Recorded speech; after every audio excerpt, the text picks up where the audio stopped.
नमस्कार सांग माने हैप्पी नवरात्रि।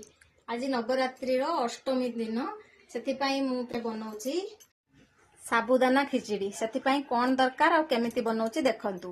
प्रथमे भिजई रखिथिबा साबुदाना, तापरे एठी कंचा लंका, भुसुंगा पत्र, आलू, एठी मूंगफली आउ स्प्राउट्स, घी आउ संधा लुण दरकार। प्रथमे पैन गरम करी नेची, सेथिरे गुटे चमच घी देली, तापरे एथिरे अल्प जीरा देली, कंचा लंका, मूंगफली, भुसुंगा पत्र भाव में फ्राए करनेली। तापरे काटी रखिबा आलू को देली,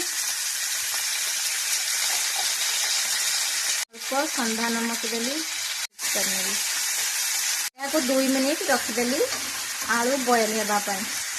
आलू बॉयल हो गलानी, तापरे एथिरे स्प्राउट को दे देली, तापरे साबुदाना को दे देली, पूरे अल्प संधा नमक देली, ताको भलो भाव में मिक्स करनेली।